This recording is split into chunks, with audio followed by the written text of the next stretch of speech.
Hi guys, I'm Jane. Today's workout focuses on hamstring flexibility, and we're also going to be doing some mobility work for the lower spine. Today's workout was requested from somebody who has osteoporosis, which means that person's got low bone density. There's certain movements that are contraindicated if you have low bone density, and those movements are forward flexion, side flexion and rotation. Now, these movements are safe to do in your everyday life, but in exercise you're putting more load and force through your spine than you would in your everyday life. So we don't want to be loading those movements, because if you've got low bone density, that can cause small fractures in the spine, and you can't feel that until it's too late. Okay, so we need to be stretching hamstrings and mobilising the spine in a way that's safe to do so. I'm going to be using the band. If you don't have a band, you can use a dressing gown belt. And I am going to be using a sitting block for one of the seated exercises that I'm going to offer. I know I've got tight hamstrings today, so I'm definitely needing this. You can do this without a block, and if you haven't got a block but you do need one, then a cushion works great. So I would like you to come onto your back. So to come onto your back, we're going to use the log roll method. If you don't have low bone density, you can come down any way you like. But the log roll method, you roll the legs to the side and use the bottom arm to guide you down onto your mat, and then simply roll onto your back. Let's just spend a few moments just focusing on posture and alignment. So I want you to check that your heels are roughly in line with your sit bones. Your eye gaze is forwards at the ceiling in front of you. Now your rib cage, it's really important that we get the rib cage down on the mat, because when the ribs are down on the mat, it gives the abdominals something to anchor to. And that allows you to use your abdominals better. So we're going to build more strength through the abdominals and release through the back muscles if the ribs can be down on the floor. Now once the ribs are down on the floor, I want you to check where your pelvis is. So I want you to create a triangle shape with your hands and just place it over the 3 bony landmarks at the front of your pelvis. And then just adjust your pelvis until those 3 bones are level with one another. So when the pelvis is in neutral, the pubic bone and the 2 pelvic bones are level, and your triangle should be square to the ceiling. Now if bringing the pelvis into its neutral position, it brings the ribs off the mat, but I need you to be drawing them down into the mat. And if by drawing the ribs down causes you to tilt your triangle to your chest or tip your head and neck back, that would be a reason to put a cushion underneath your head. So when the head is a little higher than the rib cage, that's going to encourage the ribs to drop down into the mat. And that's really important for the reasons I said earlier, and also it allows us to keep that pelvis in neutral when the ribs are on the mat. So just check that the pelvis is in neutral, ribs are heavy, and there's no activation or work through the neck here. So once you've found that alignment, you are now in as close to neutral spine as your body allows. And that's the place where the spine is in its strongest position, and it's less susceptible to any injuries or wear and tear. And for people with low bone density, it's the place where you're least susceptible to small stress fractures for your spine. Okay, so now we've found optimal alignment, we're going to do an exercise called a pelvic clock, and you've seen me do this twice before in my other videos. So I want you to imagine that you've got a clock, a giant clock on your lower abdomen, and your belly button is 12 o'clock and your pubic bone is 6 o'clock. Your left pelvic bone is 3 o'clock and your right pelvic bone is 9 o'clock. So just give yourself a moment to visualise those numbers and then the clockwise direction of those numbers. And then I want you to focus on your breath. So breathing into the ribcage above your belly button.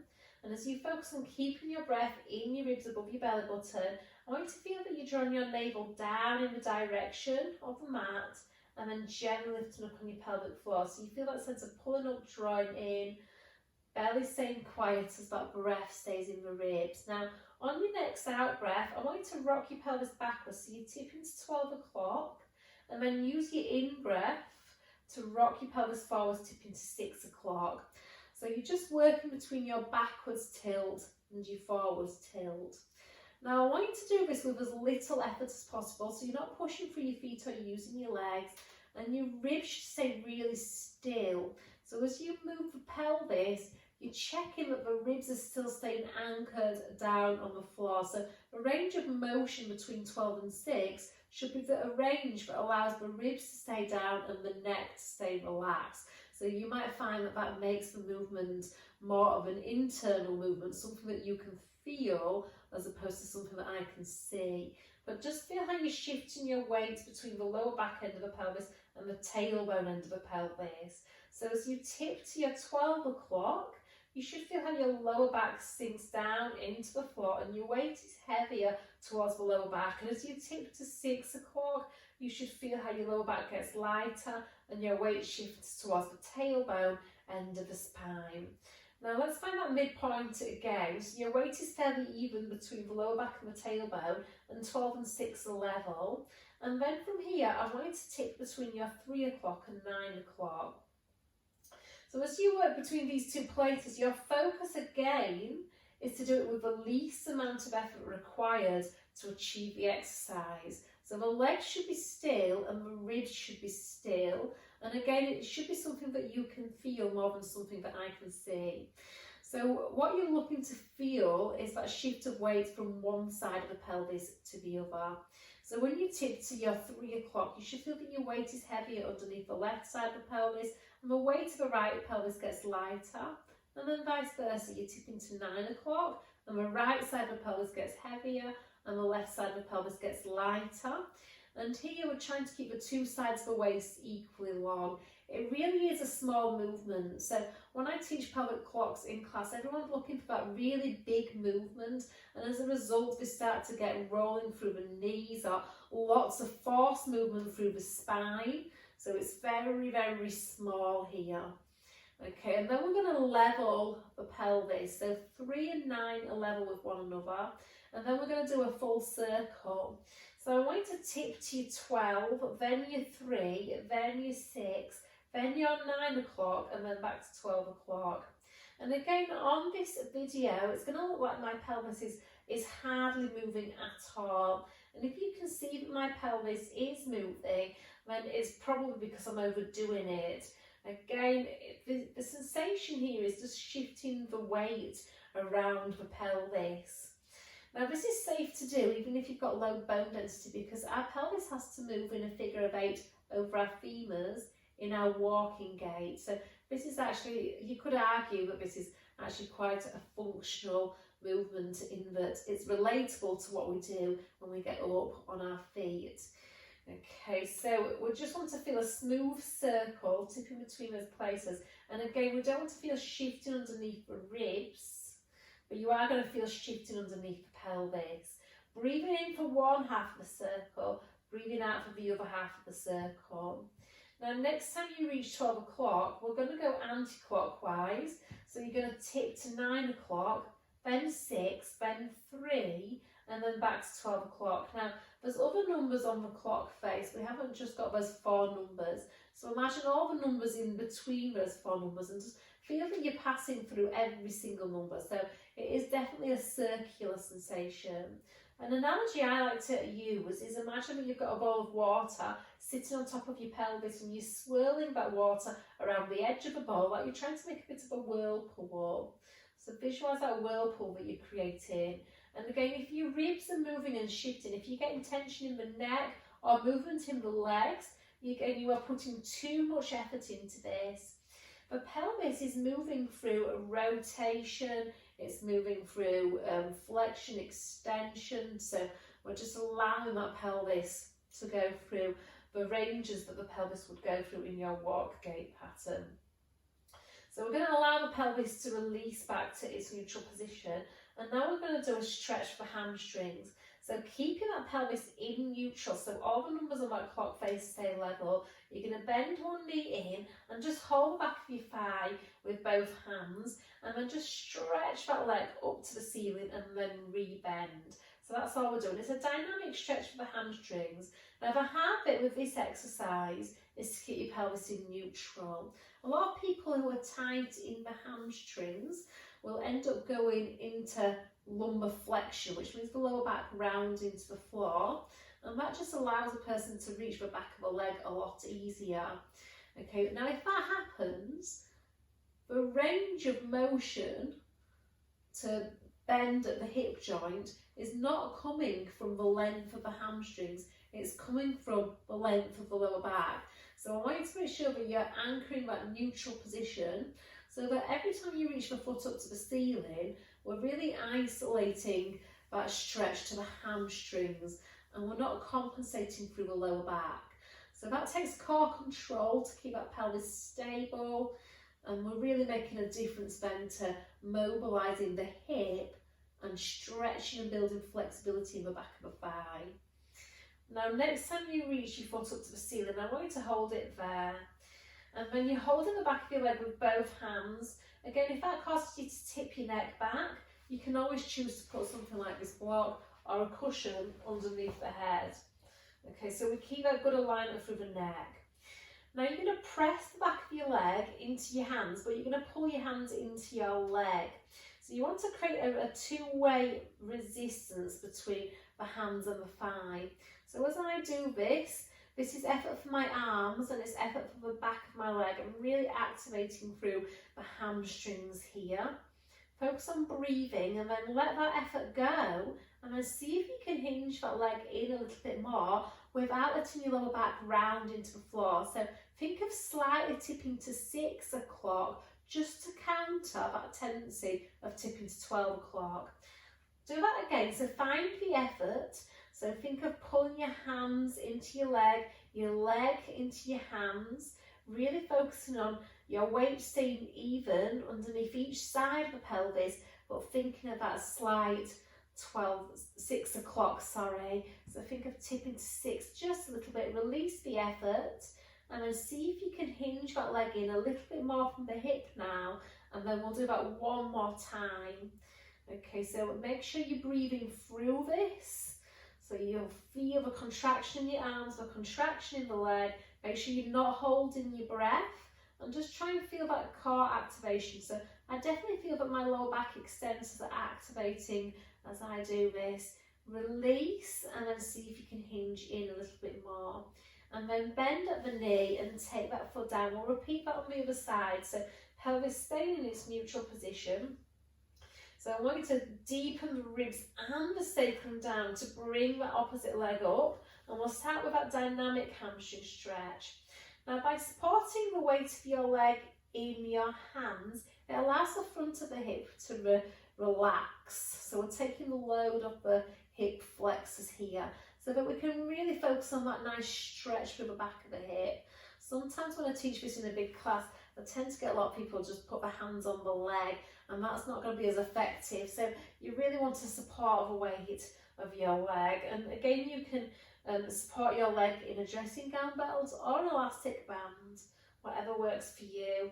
Now focus on making sure that you're thinking of that 6 o'clock, so weights a little bit favouring the tailbone end of the pelvis, just so that you're really isolating the stretch to the hamstrings, and we're not compensating through the lower back. Doesn't matter if your leg doesn't fully straighten here, so it's the direction the foot is reaching in that's important. And then we're going to keep that foot reaching up to the ceiling and just hold it. And then we're going to do that active stretch. So press your leg into your hands and then pull your hands into your leg, anchor your tailbone. So think of 12 o'clock here, not 12 o'clock, I keep on saying 12 o'clock. Okay, I actually mean 6 o'clock. So weight towards the tailbone end of the pelvis, but also think of 9 o'clock a little bit. So don't allow the weight of that left leg to sink the pelvis to the left. I want you to make sure that 9 o'clock is nice and heavy on the floor here. Release the effort between the leg and the arms. Hinge in a little bit more. Check that, guys, as you hinge in, it's not that's happening. So we don't want the action of bending the knee to make it more achievable to hinge the leg in. So try and keep those quads engaged to keep the knee extended, but try and get a little bit more range of motion at the hip joint to lengthen the hamstrings. Breathe in, breathe out, find that effort, long exhalation. We're hoping to hold it for about 10 seconds here without letting that lumbar spine go into flexion. So don't let it round into the mat, and then release the effort. We'll do that one more time. Okay, so on your next out breath, find that effort, trying to keep that knee as straight as your flexibility allows. Your leg might be out here, and that's fine if that's where your flexibility is. If you need to use a dressing gown belt, a yoga strap, or an elastic band in order to reach for that leg, please do. And then release the effort. So taking the foot down. Okay, we're now going to do an exercise called lower and lift, but we're going to do this in the band. So you're going to stabilise, reach the ribs down, the sacrum down, pick up that right leg, and you're going to place the band on your foot. Now, we don't want to do this to put the band on the foot, because that's allowing the upper spine to go in forward flexion. And if you've got osteoporosis, if you've got low bone density, that's a very vulnerable position to put your spine in. So in order to get your foot in the band, rotate the knee out to the side, put the band over your foot, and then bring your leg back to that parallel alignment. Okay, so I'm holding the band in each hand and anchoring the elbows down into the floor. Again, find that nice stability through the pelvis and then reach the leg up to the ceiling. And then the lower and lift, you lower the leg down towards the floor and then reach the leg back up to the ceiling. Your biggest priority here is to keep the leg straight and the spine stable, so that when you lower that leg down, you're not allowing the weight of your leg to arch your back off the mat, but when you reach your leg up to the ceiling, you're not allowing your lower back to round or your knee to bend. Okay, so we're looking for a straight leg and a stable spine. So again, we're thinking about pelvic clock exercise. As the leg lowers down, think of slightly tipping to 12 o'clock, just to counter the weight of that leg arching your spine. And then when you reach the leg up to the ceiling, think of slightly tipping to 6 o'clock, just to counter the movement of the leg rounding the spine. And again, I want you to think of making 3 o'clock nice and heavy on the mat here.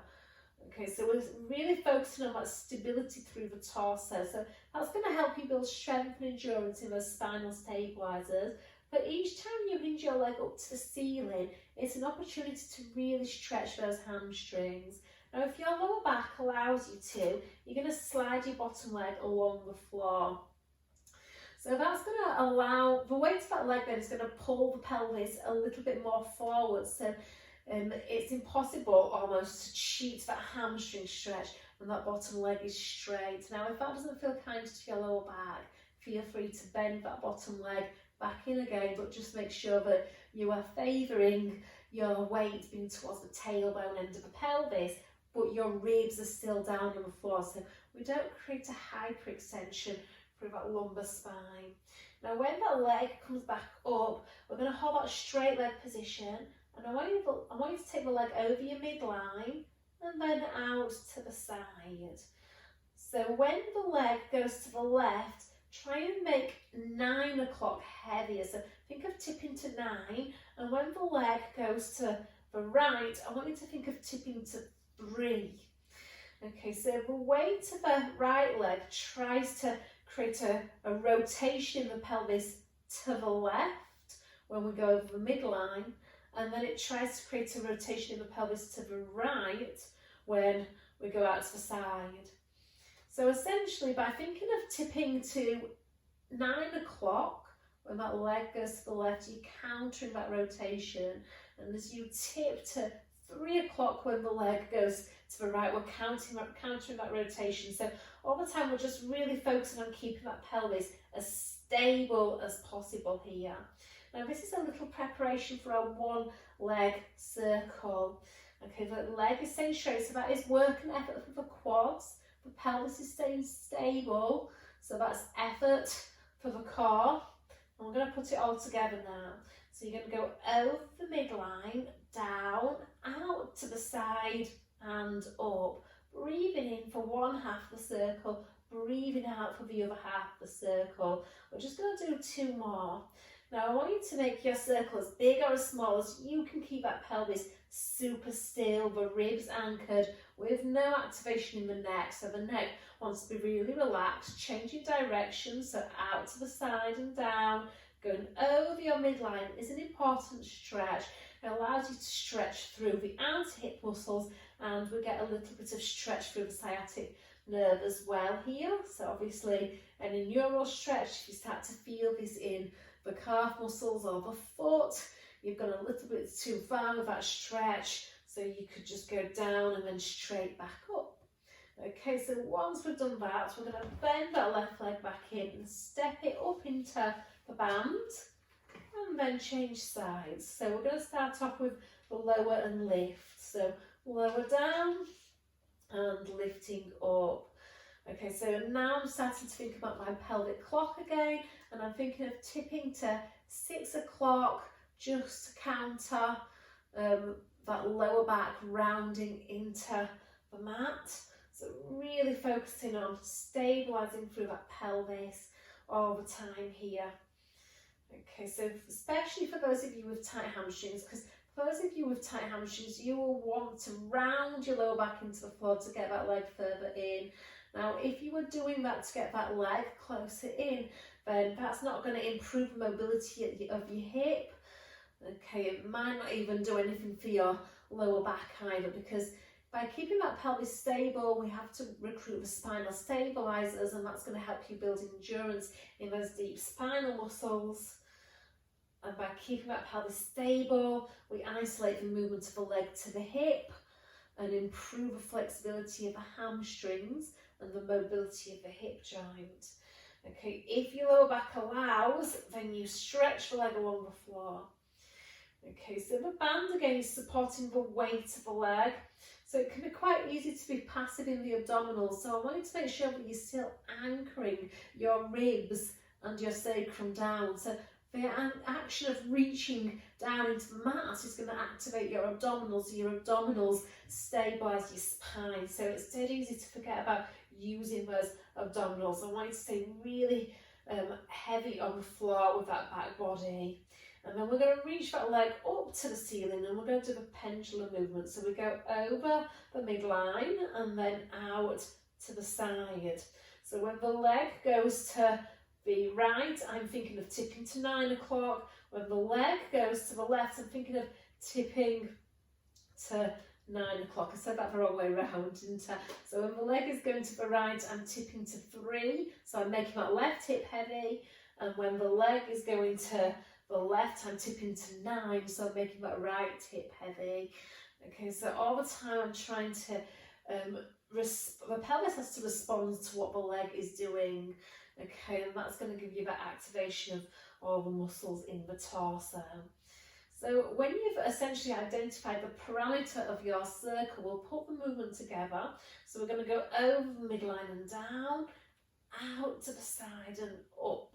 So trying to get that delicious stretch, the outer hip stretch, and then the inner thigh stretch, and then the hamstring stretch. But again, we want to prioritise keeping that pelvis stable, keeping the ribs heavy, keeping that neck relaxed. So super straight leg. And then when you've completed this one, we're going to do 4 in the opposite direction. So really just trying to get that lovely hip mobility, allowing the femur to articulate in the hip joint here.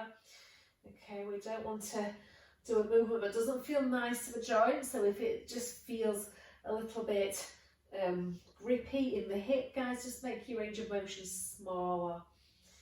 And then we're going to do one more, and then stretch the hamstring, bend that bottom leg in, bend the leg in the band, and just take the band off the foot. So I would like you to now roll onto your side, and then we're going to stay on the side. So find a nice straight line. In fact, use the back edge of your mat, and just make sure you've got a lovely straight line in your body. So when you look down, you can just about see the tips of your toes, and your pelvis and chest wants to be square to the wall in front of you. Now just bring your fingertips down in front of your navel here, but make sure you're not pressing heavily into your fingertips. If that causes your shoulder to round forwards and your body to round forwards, again, things like blocks can be useful. Just putting a block in front of you to hold on to. Now, ankles, hips and bottom shoulder are on the same straight line. I want you to now bring your feet forwards. So the hips and the shoulders stay in the same straight line, but your feet are forwards of that line. Now all we're going to do is keep the heels together, but turn the toes apart and then bring them back together again. Okay, so as we're doing this, I want you to get as much movement in that bottom leg as you have your top leg. So the bottom knee and toes turn downwards to face the floor, and the top knee and toes turn upwards to face the ceiling. We want to feel that this movement is coming from the hip joints. So it's a sense of your femurs turning outwards in their sockets as you do it. So it's not a rotation from the ankle, but it's a rotation from the hips. And this activates the side glutes and the deep glutes. Now we're going to keep that rotation. Make sure you're lifting your bottom waist. So we're not sinking and collapsing. You want to be lifted up through that bottom waist, really active in those hip and leg muscles. And then from here, you're going to kick that top leg up nice and high and then lower down. So really stretching through the hamstrings and the inner thighs here. Checking that as that kick happens, we're not allowing that bottom waist to sink down into the floor. So there's all sorts of foot patterns you can do with this exercise, but I'm going to just keep it simple today and just focus on that range of motion. So we're really trying to stretch through the inner hamstrings here. So we can work this exercise in parallel, but I'm going to stay in external rotation. Now you're going to lower the leg halfway down and stay there, and then I want you to turn the leg to parallel. And then we're going to reach that leg forwards and then reach the leg backwards. Again, choose a range of motion that allows the spine to stay stable. So you're checking that as the leg goes forwards, you're not allowing your lower back to round, and as the leg goes back, you're not allowing your lower back to arch. So again, the muscles of the torso have to react to what the movement of the leg is doing. When the leg comes forward, we've got to use those lower back extensors a little to stabilise. And when the leg goes backwards, we're really working those abdominals to stabilise. So just try and find that nice stretch through the hamstrings as you bring that leg forwards, open up through the front of the hip as you take that leg back. Okay, so these exercises are not only just great for mobilising the front of the hip and the back of the hip, but also great for strengthening the side glutes.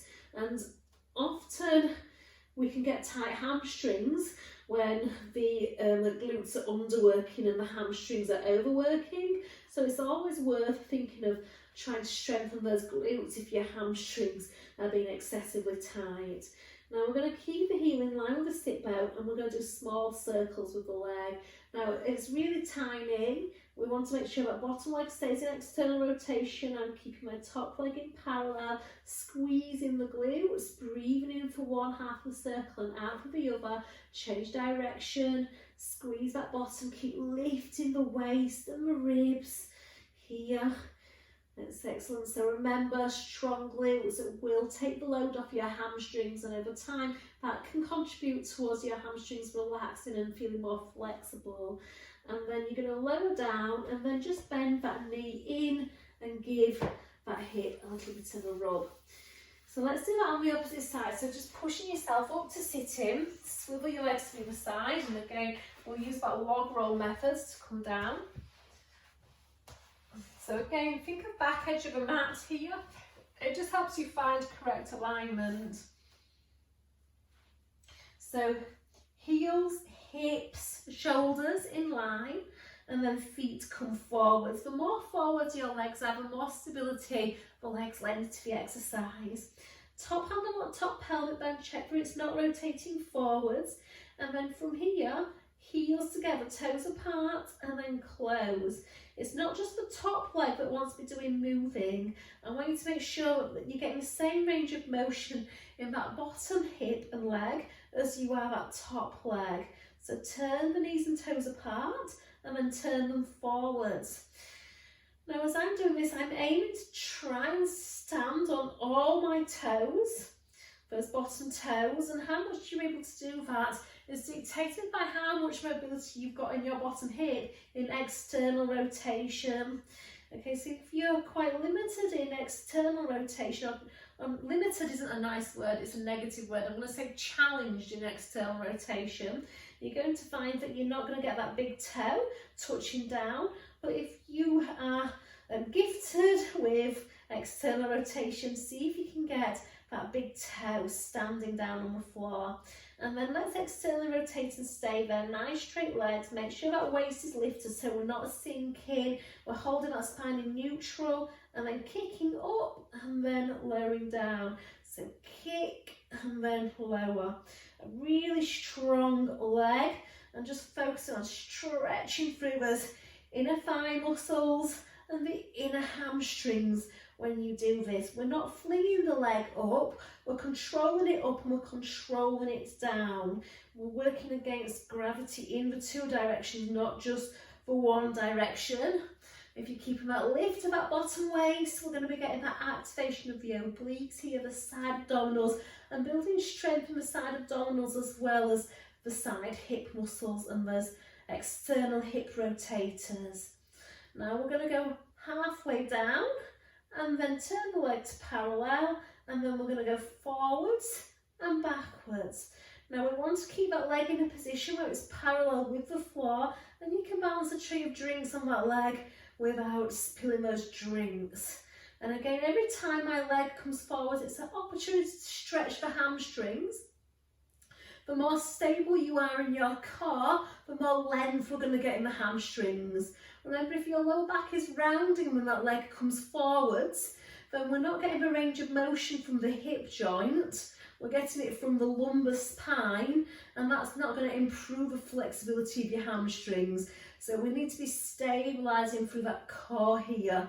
Think of sticking your tailbone slightly backwards when the leg comes forward, and then drawing your pubic bone slightly upwards when the leg goes backwards. Keep the leg under the sit bone now, and then small circles. So small circles, breathing in for one half of the circle, breathing out for the other half of the circle, really trying to get into those glutes here. Bottom leg still in external rotation, bottom waist still lifted. Changing direction of the circle, thinking of the up bit and the back bit, because those are the sides of the body that we work the least in everyday living. So we want to strengthen the areas that we work the least, so that we bring some balance in our bodies.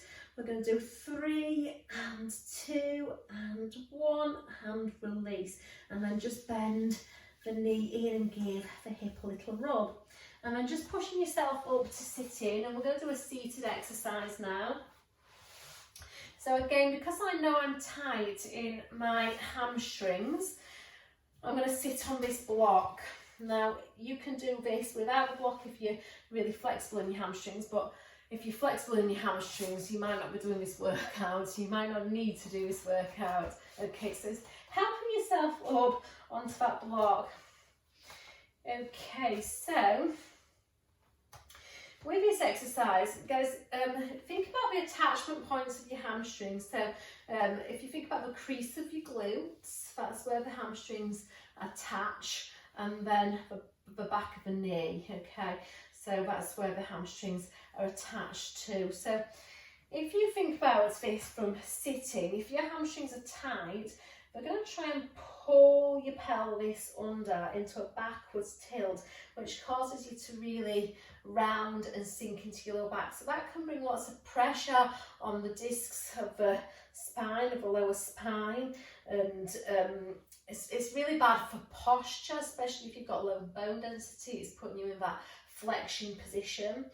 So if you've got tight hamstrings, it's really imperative that you are sitting on a block, and that's going to take the pressure off your spine, and it's going to allow you more correct hip flexion. It takes a little bit of the tension off the hamstrings to allow a better pelvic position. And also, is, you know, an indication that you do need to sit on blocks is when you start to feel the front of your thighs really work and gripping in the hips. That indicates that you've got some tightness through those hamstrings, because what happens when the hamstrings are trying to do that to the pelvis, the opposite side of the leg tries to do that to the pelvis, and that's when you start to feel all this overworking here. Okay, so as you get more flexible in those hamstrings, you can remove your cushions, you can remove your blocks. It's a good indication. So find your neutral pelvis. So you're just checking that those 3 bones are level, so we're on the same plane, and your triangle is square. to the wall in front of you, and then you're going to place your hands on your thighs. Now actually put one hand on your chest bone, the other hand on your leg, and then from here, with your pelvis in its vertical position, you're going to lift your chest bone upwards to the ceiling. It's not a big lift, and just soften your chest bone back down. Okay, so let's do that 2 more times. So we're lifting that chest bone up, and it's the sensation of lifting it further away from your pubic bone, creating more length in the abdominals, and then just soften it. Okay, when we lift that chest bone up, it activates your back extensors, it lengthens through the abdominals. You're going to keep that sense of lift through the chest. And then without losing that sense of lift, I want you to just see how far you can bend forwards from the hips without losing that length. Reversing that, so hands slide up the legs as you bring yourself more over your pelvis. Okay, so the challenge here is to increase the flexion, the bend at the hip joint. So that's the easy bit. But the hard bit is to keep your spine in neutral and your legs straight when you do that. Okay, so remember, this movement's contraindicated. We don't want to see this movement, because if you've got porous bones, we're crunching those bones of the spine together here, and that can create small stress fractures. So we want to be trying to bend forwards from the hips without losing that length. So every lean forwards is an opportunity to stretch through your hamstrings, activate your back extensors, keeping that head and neck alignment. You can soften your knees a little bit, but not to the point where it becomes less of a hamstring stretch. So if you're taking the stretch off your hamstrings, just go back to straight legs. And ultimately, we're aiming to lean forwards and touch the toes without collapsing. So you've got to keep your back nice and flat. Keep lifting the chest away from the pubic bone, and then return from that. Okay, so there's loads of ways to challenge this, but often for people with tight hamstrings, this is the challenge, bending from the hip joints, not from the spine. So really challenging flexibility of those hamstrings. That's it, and strength of the core. We're going to do this one more time. I'm not going to do anything else other than this exercise, and then release. Okay, so we're going to fold the legs to the side and just remove that block. And then I want you to come into all fours. So in all fours, you're just going to take one leg out to the side. Make sure that your supporting hip is directly over the knee, and the leg that's straight, we're going to rotate it out like we practiced with the leg kick earlier. So the knee and the toes are square to the ceiling.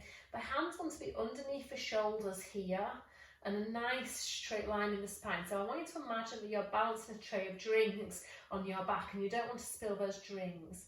And then from here, you're going to hinge your hips backwards, and then you're going to bring your weight over your arms again. So as you shift backwards and forwards, you're just checking that your spine is staying straight from the head to the tailbone. So really trying to keep that tray of drinks nice and balanced. And then from here, we're going to start to externally rotate the leg a little bit more as the hips sit further back, and then turn the knee and toes forwards as you bring your weight into your arms. Okay, so we're getting external rotation in the hips, and as your bum goes backwards, we're also opening up through the back of the pelvis, and we're creating a bit more length through that lower back as well.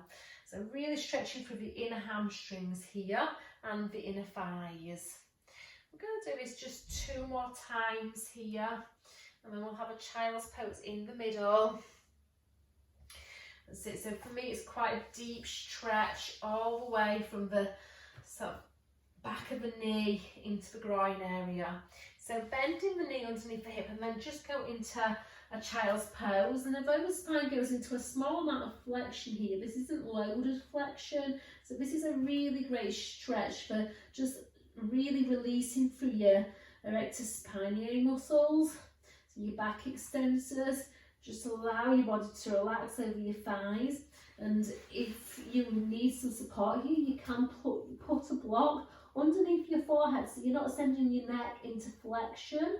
It keeps the head in a safe position with the spine this isn't as important if you've not got low bone density, but if you have got low bone density, these blocks are a really good addition to your workout. They're quite supportive. Okay, so coming back into quadruped, we are going to go into the hamstring stretch on the other side. So opposite leg just goes out to the side. And then again, we're thinking about tray of drinks. So I'm wide between the shoulder blades, shoulders lengthening away from the ears, really extend the spine. So think of the abdominals staying long here. So think of your chest bone reaching away from your pubic bone, and then your bum goes backwards in a straight line and then forwards in a straight line. So we're just hinging from two joints, your hip joints and your shoulder joints. And again, that's the easy bit. The hard bit is the internal work it takes to keep that neutral spine as you shift backwards and forwards, because we tend to go like that when we go backwards. We tend to be good at really rounding the spine. Whilst that's not wrong, I don't want you to do it. I want you to keep a neutral spine. Now, as your hips go back, you're going to turn your knee and your toes up to the ceiling. As your hips come forwards, you're going to turn the knee and the toes forwards. So you might find that each side is a little bit different. So on one side, I feel like my bum has to go quite far back to even feel a stretch. And again, you've got to make sure that you're not shifting over to the supporting knee, because that is definitely going to reduce your stretch. So we want to make sure that your bum is going back and your pelvis is in line with your shoulders when you do this. The two sides of your waist are staying nice and equally long here. And let's do this just a couple more times. And then we're going to go into a plank position. Okay, so when you bend the knee back in, here we want to be able to slightly tuck the pelvis. So that slight pubic bone to belly button. It's not this. It's just drawing that pubic bone up and lifting your lower belly up into your lower back. Really send those shoulders down away from the ears. Feel those shoulder blades draw down in the direction of the pelvis. And then tuck your 10 toes under, hover your knees and step one leg back to full plank and then the other. So this is a great exercise for strengthening the abdominals, but you've got to be able to lift away from your arms. So we're not sinking and letting gravity to do that. We don't want gravity to send us down into our arms. We want to lift up off the front ribs, off the chest. You want to be able to draw your pubic bone upwards towards your belly button here. Really trying to lift your lower belly up into your lower back. So really focus on finding spaces in your body. From here, hands and feet stay where they are, but I want you to lift your hips up to the ceiling and then try and stretch through the shoulders and through those hamstrings. And then you're going to bring your weight forward into your arms. Okay, we're going to do that just a couple more times. So lower belly, lift the back of the waist up to the ceiling. That's the sensation. I want you to feel that the hips lift as a consequence of your lower belly lifting your waist up to the ceiling. Otherwise, we tend to recruit the lower back extensors, and that feels unkind to the lower back. So you've got to get that lower ab recruitment. Now, once you get there, we're going to hold it, and you're going to walk your feet towards your hands. So feet are walking in, spine is staying long, and then you're going to walk your feet about halfway back to where they came from. So as you walk your feet close to your hands, we're trying to keep those legs straight, and you should feel that you get a deeper stretch down the back of your legs. Okay, we're still keeping those hips nice and high in the air here, and I want you to feel that your lower belly is stretching the back of your waist up to the ceiling. Okay, so we don't want to feel there's rotation through the pelvis. Okay, so from here, we're going to walk the feet back. Now try and keep your spine straight, and this time you're going to walk your hands to your feet. As you walk your hands to your feet, start to lift the chest up away from the floor and bend the knees. So try and keep your back nice and flat. So in your flat back, pull the shoulder blades back, weight goes in your heels, feel that length through the abdominals, and then just push up to standing. Okay, so we didn't roll up, we found that flat back squat position to come up. And then in standing, I want you to just check that your feet are fairly narrow with this exercise, so roughly underneath the sit bones and pointing forwards. Check that your pelvic triangle is square to the wall in front of you, and you want to feel that you're lifting your upper back out of the lower back, chin retracted into the neck. Now you're going to bring your little fingers in the crease of your hip joints, and I want you to tip your upper body forwards, reaching your bottom backwards to do that. And then to reverse that, you're going to press your hips forwards to bring your body up. Okay, so it's just a bend from the hips, and how far you're able to bend from the hips is dictated by the flexibility of your hamstrings. So you're trying to find your end range, and your end range is the place where you feel just a gentle stretch down the back of your thighs. That's it. So the challenge, like some of the mat work that we did, is to make sure that the spine stays in neutral, because what a lot of people tend to do is they're not able to lengthen the hamstrings anymore in order to bend close to the floor. So when they reach the end range, they start to do that. They start to bend from their spines. So you've got to inhibit that. So really keep that core control and focus on bending from the hips. Bum goes backwards as the body goes forwards. Just getting a real feel for that hip hinge. So this is a great exercise, not only just to strengthen the core, but also for stretching the hamstrings and strengthening the hamstrings. As you come up, visualise those sitting bones dropping down towards the back of the knees, squeezing that bottom nice and tight at the top. That's it. Now, next time when you come up, we're going to challenge this a little bit. So you're going to take your weight over your, we'll say right leg first. Left foot slides just a little bit behind you. Now, all your weight should be in that right leg. Now, that left leg can be bent, but we're going to keep that right leg straight, and we're going to do the single leg version of this. So in that little staggered stance, nothing is changed. You're just a little bit off balance. So you're having to work a little bit harder in those hip stabilizers on your supporting leg here. So you want to feel that most of your weight is in that right leg. We're still trying to do exactly the same movement here. The left toes are just sitting nice and light on the floor.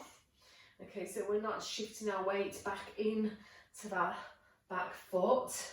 And again, we want to keep the head in line with the spine, so no changes to the neck here. Now, if you feel good with this, allow your back leg to lift up in the air as you hinge from your hip. And then squeeze your bum, contract the hamstrings, and feel that you come up as a consequence of shortening all the muscles in the back of your hip. Okay, so we tip from the hip, trying to keep the knee and the toes square, hips square, and then squeeze the back of the leg and use that to pull you up. So I visualise the back of the thigh lengthening, so hamstrings, glutes lengthen, and then I visualise those very same muscles shortening, and feel it's the shortening of those muscles that brings the body back up again. So last one, find that stretch and then contract to come up, and then let's do that on the other side. So we're going to just slide the right foot just a little bit backwards, not a lot, and then bend from the left hip and then push forwards. We're trying to stay nice and square here, so hips backwards in a straight line. As the hips go back, the body goes forwards. Okay, making sure that we've got good alignment for that supporting leg, and that back foot is down just for a little bit of support. And again, you're identifying your end range. If you're tight through the back of the leg, your range might be here and then coming back up again. Remember, your range should be the range that allows a straight leg and a straight spine, so no bending from your spine to get down to the floor. Okay, so if you've got it, we hinge and lift that back leg up, and then shortening the back of the thigh to come up. So body tips forwards, leg presses upwards, shorten the back of the leg, and then coming up. So really trying to do this with control throughout. So what we don't want here is the knee to be rolling in or the ankle to be rolling in or out. If that happens, it's always better to use a wall for stability, so that we promote good alignment in the joints, and as your body gets used, as your muscles get used to what you're asking them to do and you become more stable in the movement, then you take your hands away from that wall. Last one. So really trying to stretch those hamstrings, but also strengthen those hip muscles. Okay, and then just give those legs a little shake. Now to stretch the hamstrings, sometimes it's really lovely to do a roll down. Okay, but remember that movement is contraindicated if you've got low bone density. So we're just going to go into a staggered stance again, but this time the 2 feet stay nice and flat on the floor. Chest lifts up. We're going to find that hinge from the hip. So body bends forwards, bum goes back, and your weight is going to stay over that back leg, that bent back leg, and really focus on just stretching those hamstrings as much as you can. Breathing into that stretch, keeping a lovely flat back. And then you push the hips forwards and body comes back up, and we change sides.